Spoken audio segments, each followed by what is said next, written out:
Rex recording studio बगावड़ा। बोलो बोलो डमरू वाले बाबा की।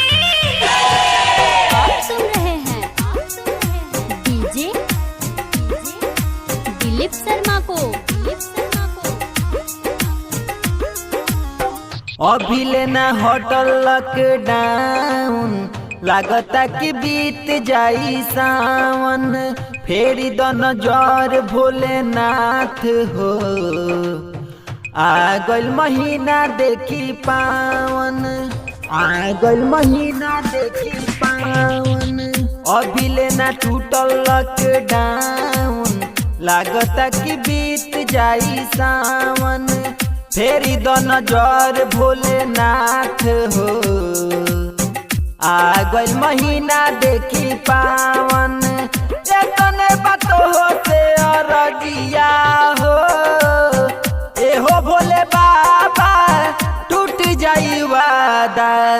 कैसे जइहे देवघर धनिया हो, एहो भोले बाबा टूट जाई वादा। कैसे जइहे देवघर धनिया हो, देवघर धनिया हो। रेक्स रिकॉर्डिंग स्टूडियो बगावड़ा। सुनौला चंद्रभान। एहो भोले बाबा बानी परेशान जान, रोआ तारी घर में। कैसे के आइब देवे घर में, हे भोलेनाथ साथ ऐसे जे छोराइब। आसरा लगौले बानी पर से, आसरा लगौले बानी पर से। बानी परेशान जान, रोआ तारी घर में। कैसे के आइब देवे घर में, हे भोलेनाथ साथ ऐसे जे छोराइब। आसरा लगौले बानी पर से, माफ कर दी हमार गलतिया हो, एहो भोले बाबा टूट जाई वादा।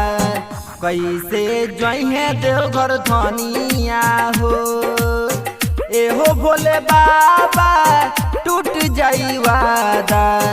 कैसे जइहे देवघर धनिया हो, धनिया हो, धनिया हो। दिलीप शर्मा को। गोपालगंज। भोले बाबा टूट जाई वादा।